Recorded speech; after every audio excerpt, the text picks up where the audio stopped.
So, I'm glad you're here. All right.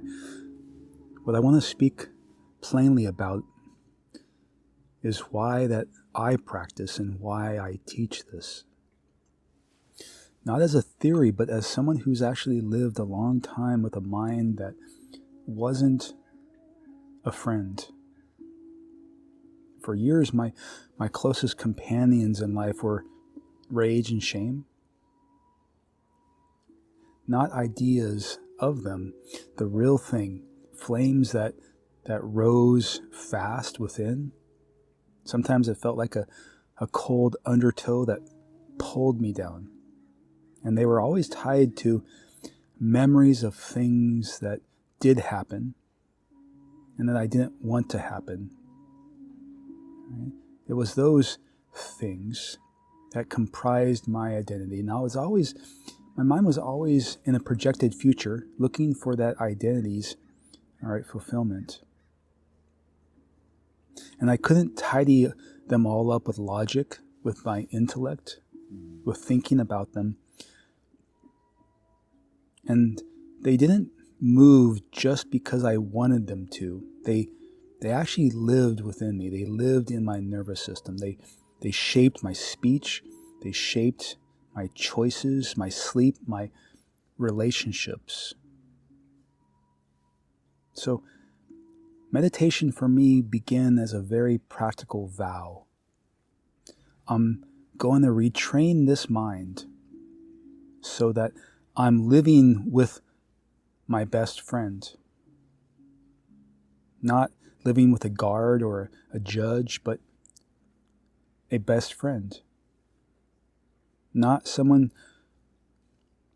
who lies, but someone who actually tells the truth, keeps me safe, and stays with me when things get rough. That's why I meditate, and that's why we meditate. So let me say this in another way. Life will keep delivering that full weather report. Anxiety, it will show up. Fear will knock at the door. Worry will ask for your attention in the middle of the night. Okay?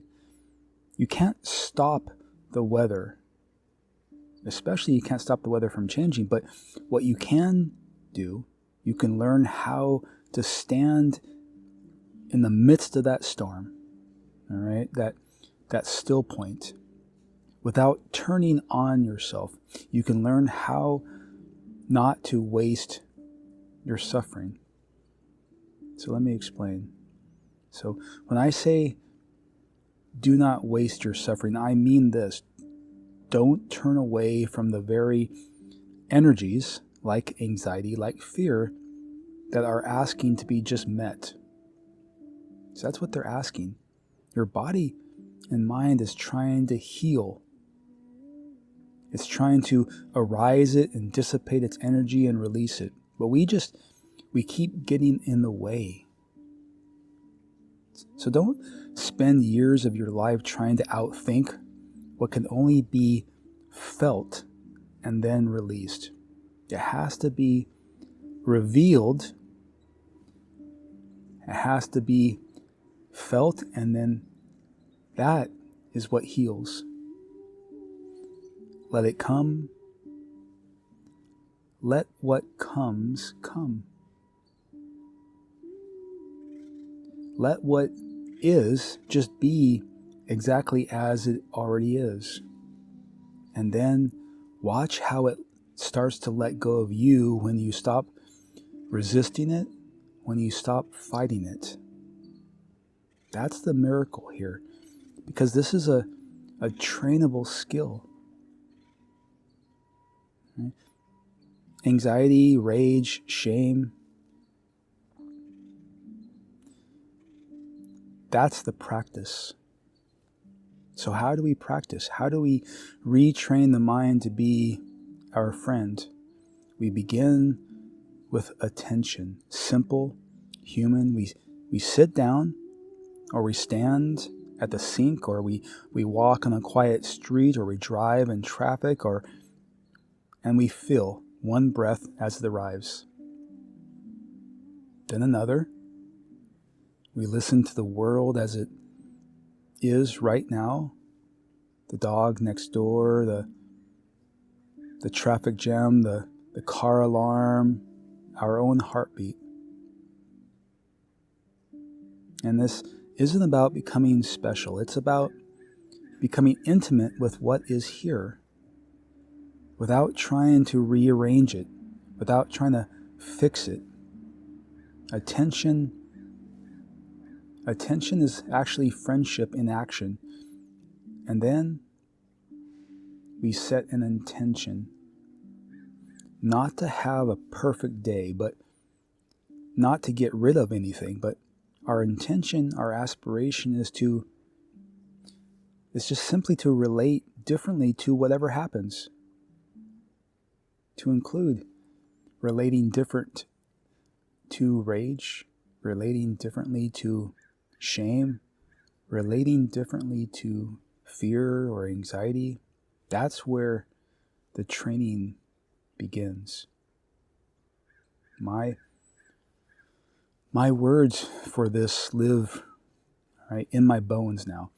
Let it come and let it be, and it will let go of you. It's not something to believe. That's something that you can bring alive in your own experience, but you have to do the work. All right? This is the method. It's simple. It's not easy, but it's simple. So let's make it concrete. Years ago, a memory would flare. And with it, there would be like this bolt of rage or a wave of shame. I used to meet that with more rage and more shame about the very rage and shame.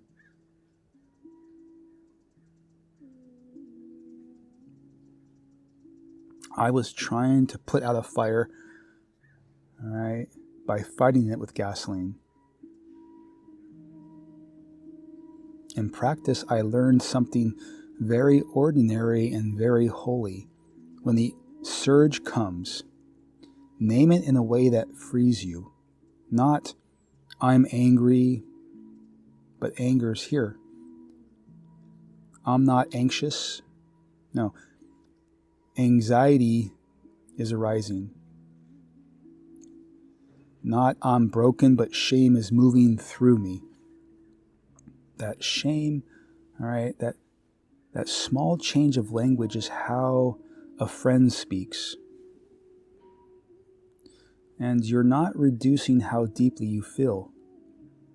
You're placing the feeling in a larger field of awareness where it can actually start to breathe. Next, bring the body online. Where is the anxiety living right now? Is it in the throat? Is it in the chest? Is it hot? Is it the gut just clenched? All right. Stay with the exact sensations in the body. Map them. Pressure, heat, movement, pulsing. But do this with a gentleness. The same gentleness that you would offer a child who had just woken up from a nightmare. Perhaps a hand to the heart if that helps. A breath that's unhurried. You're teaching the body that experience can move without you pushing or bracing against the experience. You're widening the window where life can just be felt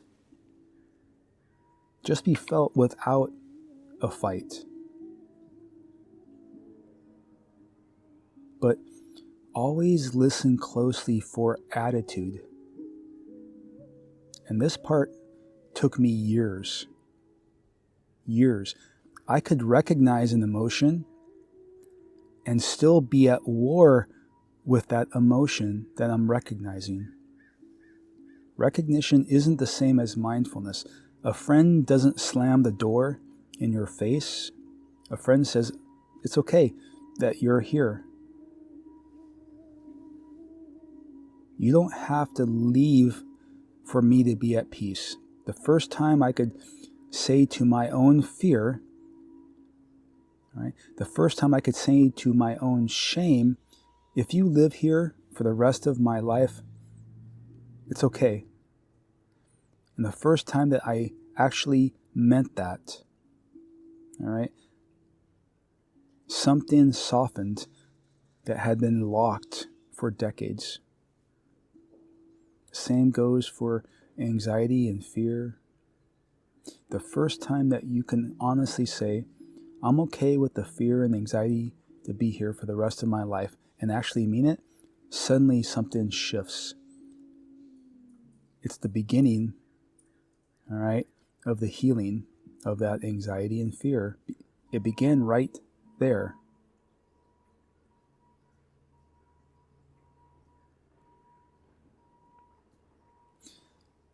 And it's not because that the fear or the anxiety or the shame or rage was gone, because I just at that moment stopped wasting it. I stopped turning my suffering into a reason, all right, to be unhappy.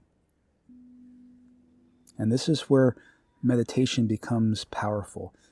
Not because it changes the weather, all right, but because it changes our relationship with the weather. Anxiety comes and you don't have to obey it. Worry speaks. You don't let it drive. Fear rises and you feel it all the way through the body without building the story about what it means about the world, the other people, or about yourself. Viktor Frankl, okay, said there's a space between stimulus and response. Practice widens that space. In that space lives your freedom. But people always ask me, but Bill, is the goal to never feel rage or shame again? No, that's not the goal. Right? The goal is friendship with your own life. Right? A friendship is wrong only if it's not strong. Okay? Friendship can sit next to a fire without becoming the fire. Friendship can receive an unwanted memory, feel the pain it brings, and refuse to turn that pain into a verdict. We don't aim to stop the past from ever knocking at our door. We aim to stop opening the door and handing it the steering wheel. So let me give you a simple practice arc that you can use today. It's the same arc that I return to when my system goes hot.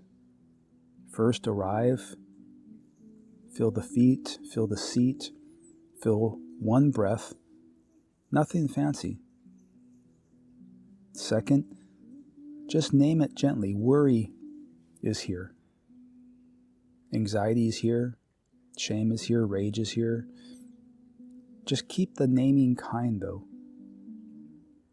No analysis, no courtroom, just accurate naming. And third, feel it in the body. 3 curious questions. Where is it? Where is the anxiety right now? What is its texture? Is it changing? Stay with your answers for just 30 to 60 seconds at a time. No longer, all right? But longer if you can. If your mind rushes into a story, just bow to that and come back, friendly and patient. And fourth, soften around the edges. So, one thing that works for me is a hand to the heart or the belly, a long exhale. Sometimes I say quietly, it's okay to feel this right now. It's safe to let it move. You'll find your own words, but the words aren't magic. Your attitude is the magic. And fifth, release control. Let experience have its place. When it changes, let it change. When it goes, let it go. When it returns tomorrow, that's just another opportunity to practice again. You're building a relationship with yourself that doesn't depend only on perfect weather. Over time, something begins to shift. You begin to trust yourself the same way that muscles grow through small repetitions. Your capacity grows through these small moments of non-reaction. You actually become someone you can count on when the old ghosts come to visit. You're less likely to speak from heat, less likely to send that late night text message, more able to feel a wave all the way through without making it mean something final about who you are or who someone else is. And this isn't passive. This is a strength. It takes courage to stand still inside a memory that used to own me. Those memories that rage and shame own me, all right? Every muscle, organ, and cell. So it takes a discipline to breathe with every part of you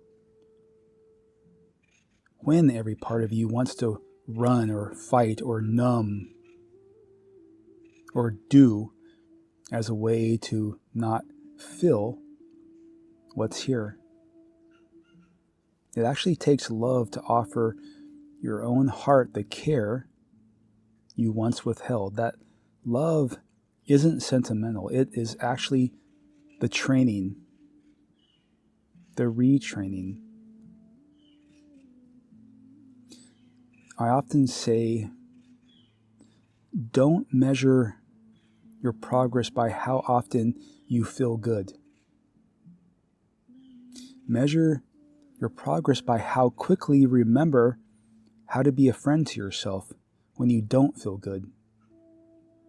If yesterday you were lost for hours and today you remember in 20 minutes, well, that's a win.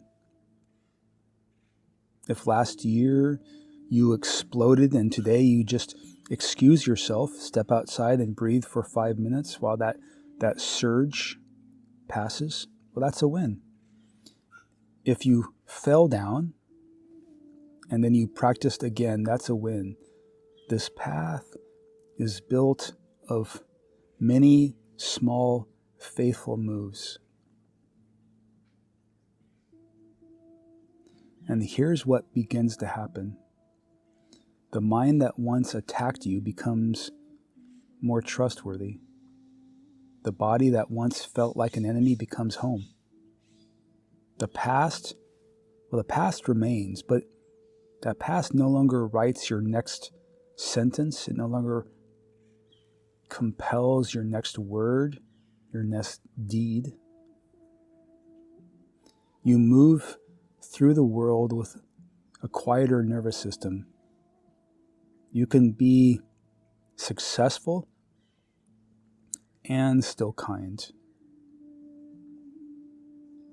You can be hurt and be open. You can remember and still always be free. So just a few reminders that kept me honest. All right, 1, what happens is not always in your control. In fact, it seldom ever is. How we relate to what happens, well, that is where the training ground is. That, all right? This isn't a slogan. It's actually a daily practice. In traffic, at work, in conflict, at 3 p.m., 3 a.m., with the kids, with the wife, with friends, co-workers, bosses. Right? When the mind wants to draft a speech and rehearse a life that will never arrive. So, number 2, thoughts are loud. All right. However, the sensations in your body, they'll tell you the truth. So when in doubt, go to the body and breathe. It's actually harder to lie to yourself with your hand on your heart. And 3, we become what we repeat. If you rehearse worry and anxiety, all right, worry and anxiety becomes a deeper and deeper groove in your consciousness. If you rehearse presence, presence becomes the groove. Every breath is a vote. Every moment of friendly attention is a seed. And 4, grace. Grace is real. And you don't have to do this alone. You can ask for help. You can sit with a friend. You can walk on the beach or in the trees. You can place a song on repeat and let that song hold you. You can pray, even if you don't know who you're praying to whom. Okay, the point is not the form. The point is the turning toward what's difficult. Turning toward it with an opened arm embrace.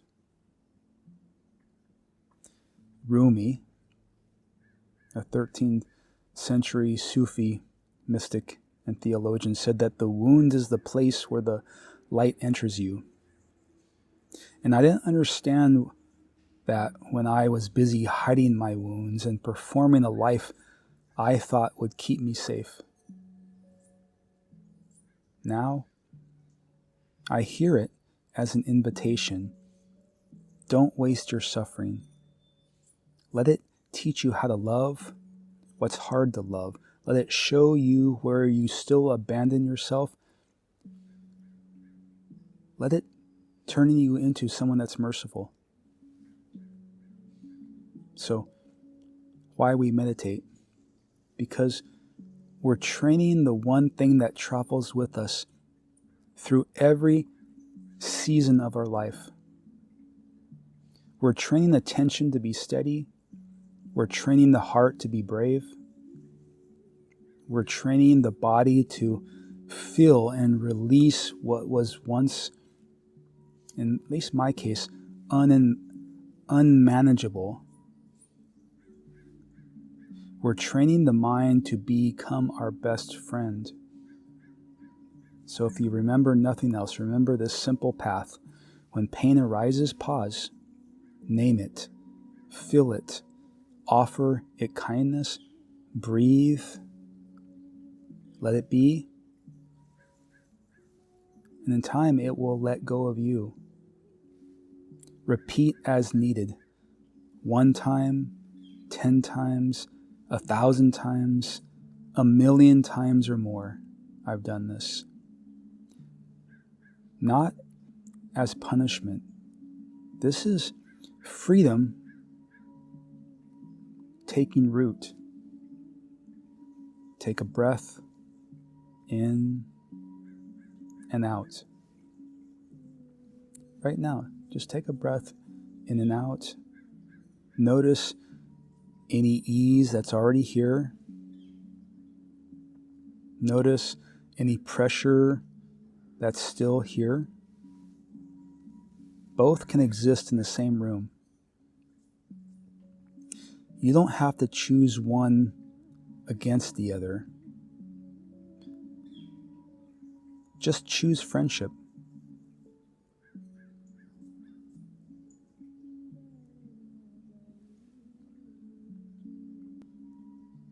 Let's practice.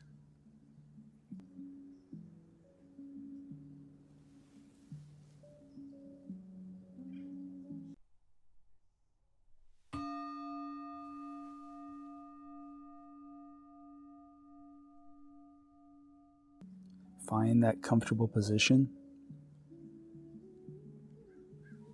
One where your body feels both grounded and open. Let the hands rest easily. Let the shoulders drop. Let the eyes soften or even close.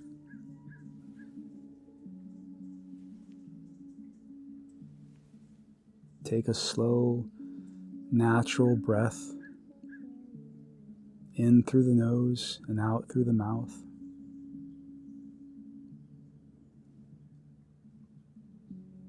Let each exhale signal to the body that it's safe to arrive here.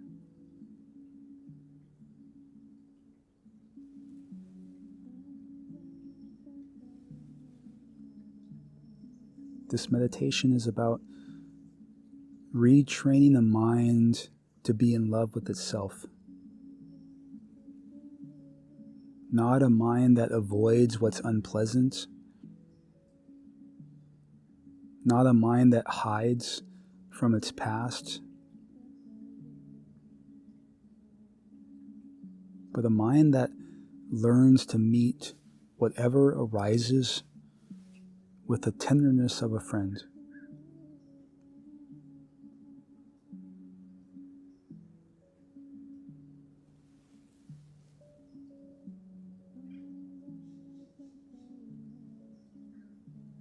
You're not here to fix anything. You're here to practice a new, skillful, beautiful relationship with what's already here.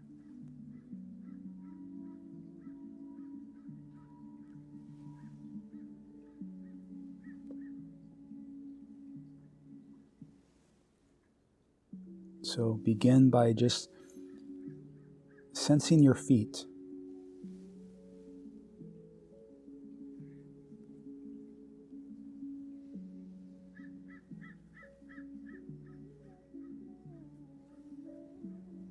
Feel where they touch the floor, the fabric, the chair, or the seat.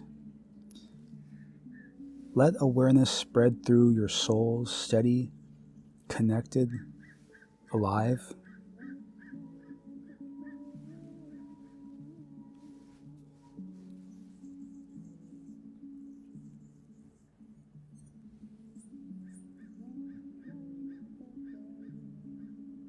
Now, feel the seat, feel the weight of the body supported by the earth. No need to hold yourself up. Let the earth do the holding.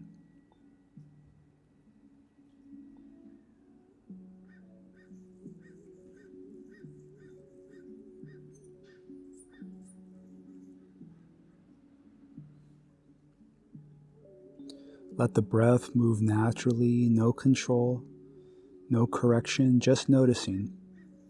Inhale, the body expands. Exhale, the body softens and releases.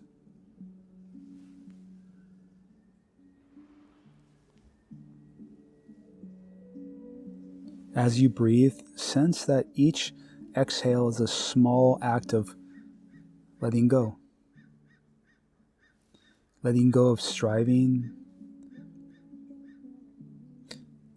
Letting go of needing to be anyone other than who you are right now.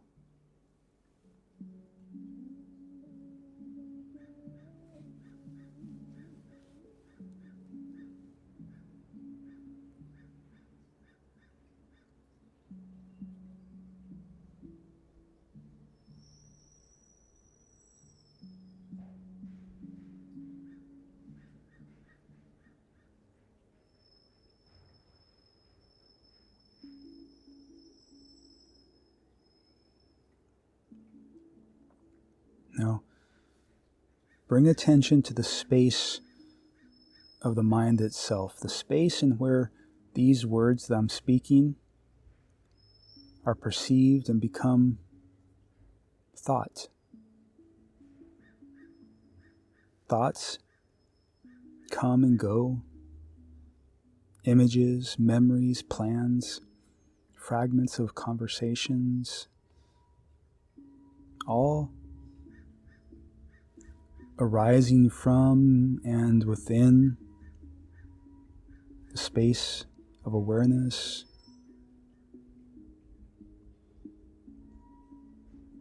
And in time, just as mysteriously, they pass away. Notice how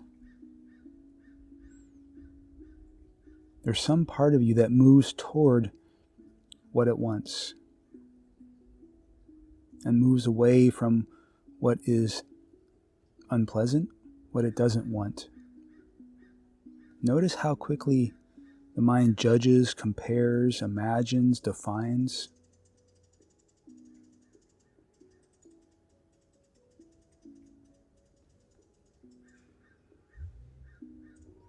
You're not those thoughts. You're the one who sees them. You're the one who sees them in the space in which they all arise.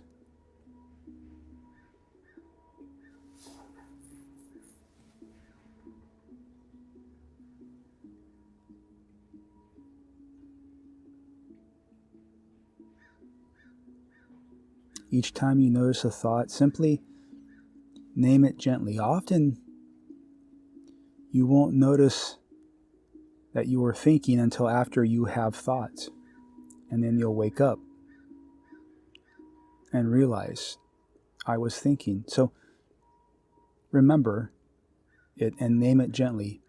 Thinking, remembering, worrying, planning.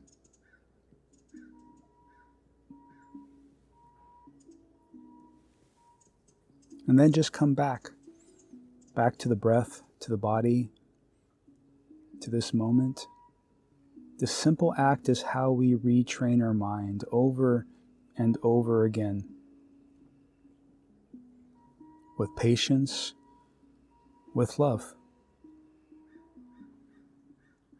And every time that you return, you strengthen the muscle, all right, of self-friendship. Each and every return is a gesture of love.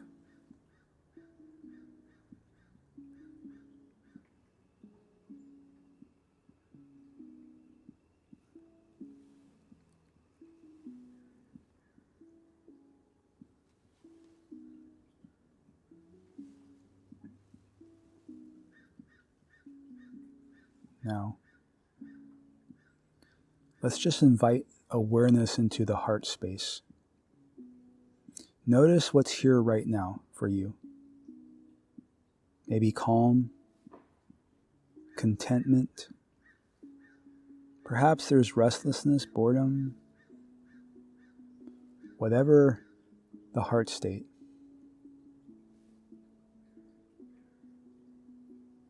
It might be even a heart state, a quiet ache that you can't quite name.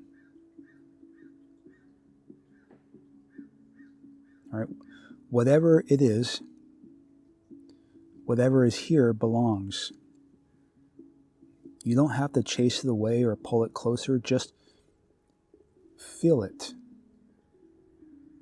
Give yourself total and absolute permission to feel what is here right now.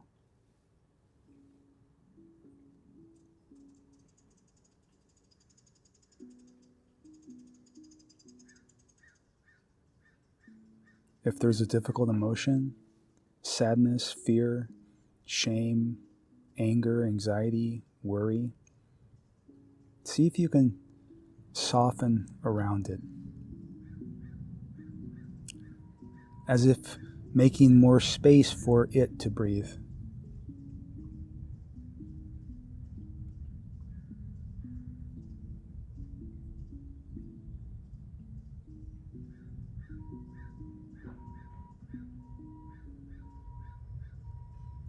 And if there isn't anxiety present, all right, but you want to work with it, remember it. Remember what it feels like to feel anxiety or anger or impatience or worry or fear, and say quietly to yourself, it's okay to feel this. This too is welcome.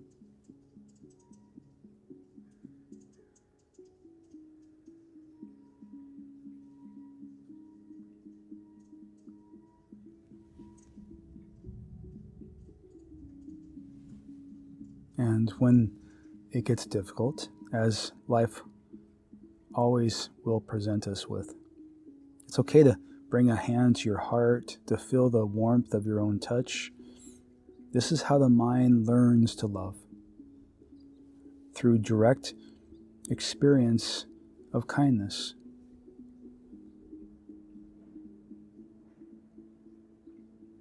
You're teaching your nervous system that it's safe to feel again.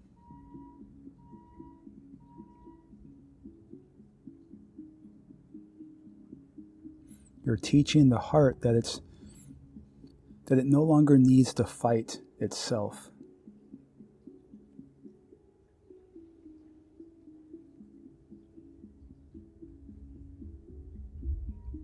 When a strong emotion arises, that's an opportunity, so don't waste it. Let it be your teacher. Let it show you where you still hold or withhold tenderness from yourself.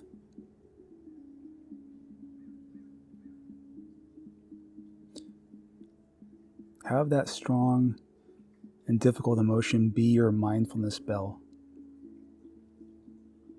And when it rings, the practice is simple. When pain comes, don't abandon yourself. When joy comes, don't cling on to it. When emptiness comes, don't run. Anxiety, fear, worry, shame, rage, whatever the nuance, just stay. Turn toward it. Move toward it. Breathe and feel.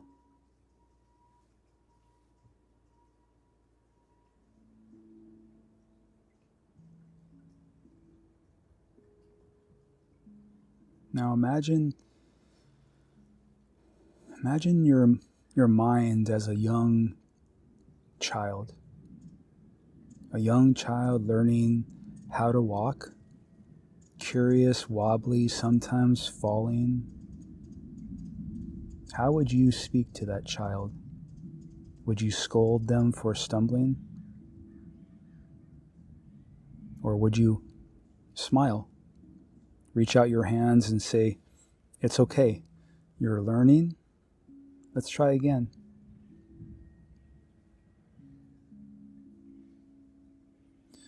This is how you retrain your mind to no longer be at war with itself. Not by controlling it, but by befriending it.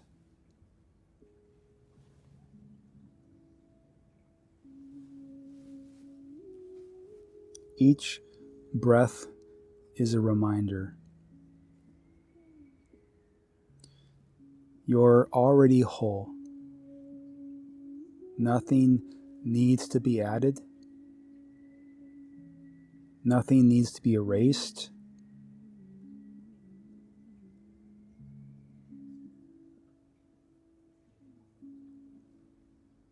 You're practicing how to be with life rather than how to manage life.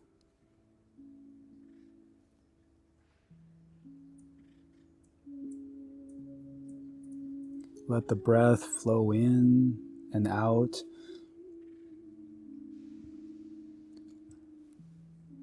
Invite the heart to grow now. As you inhale, imagine the breath filling the heart with light.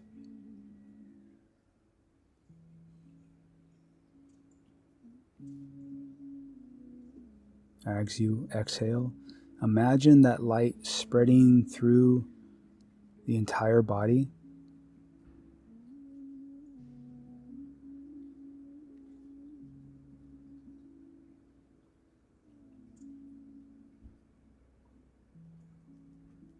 Let that light be the warmth of unconditional regard.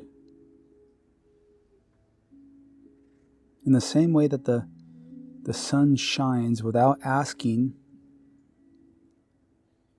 what it deserves in return.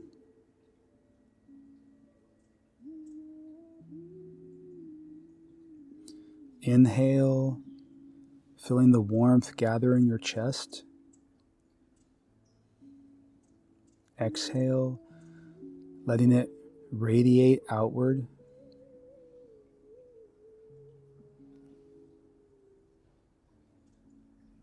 Through the shoulders, down the arms, through the hands, through the belly, the legs, the feet.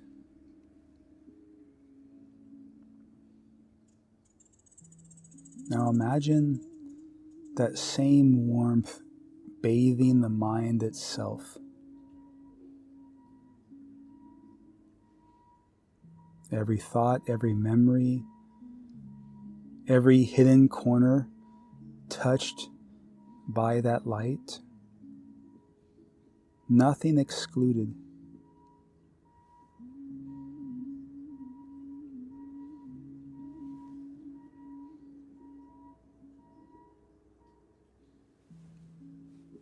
And let these words rest gently in your awareness. I'm learning to be my own best friend. This mind is becoming a safer place to live.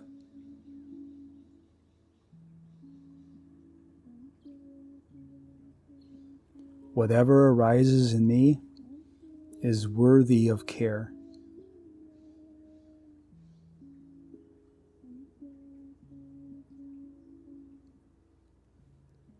There is no part of me that love cannot hold.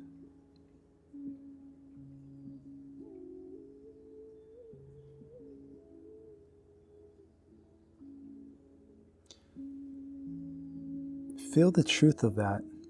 Feel the truth of this, not as an idea, but as a sensation in the body. Perhaps a warmth in the chest, a softening in the shoulders, a deeper, slower inhale and breath.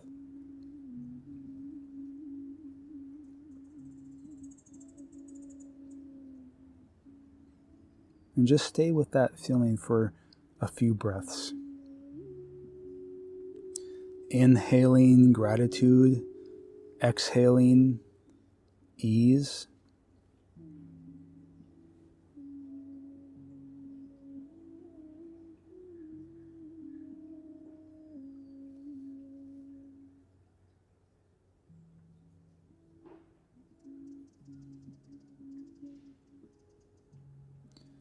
You might silently say to yourself, may I live with a mind that's in love with itself.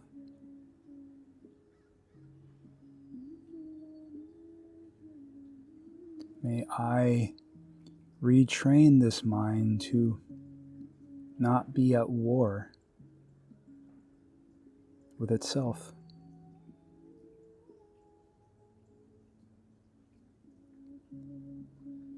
May I meet all my experience with genuine kindness.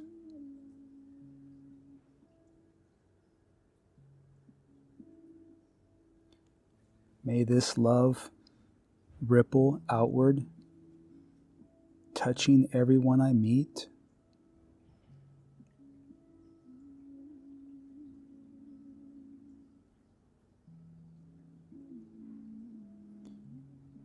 Let that final wish spread outward like ripples on a water, each wave a blessing born from your own healing.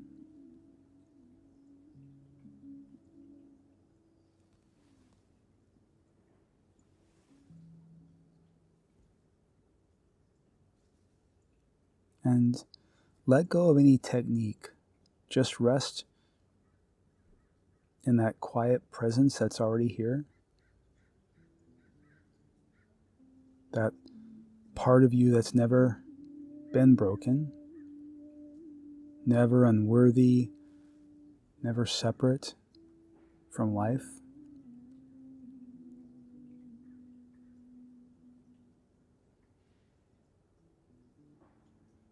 Notice the simplicity of this moment right now. Nothing to fix, contentment, perhaps gratitude, breath moving, heart beating, mind at ease.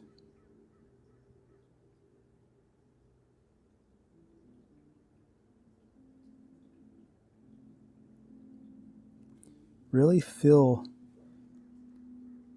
what it feels like to have a mind in love with itself. Have that feeling imprint into every organ, cell, atom that comprises this body.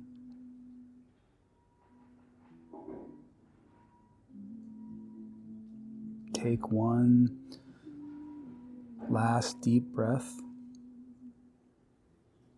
Let it fill your whole being. And as you exhale, feel gratitude. Feel gratitude for your practice, for your courage, for this body that carries you.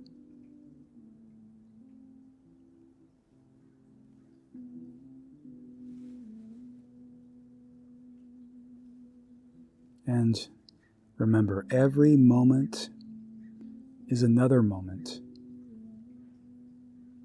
another chance, a second chance to practice loving yourself back into wholeness.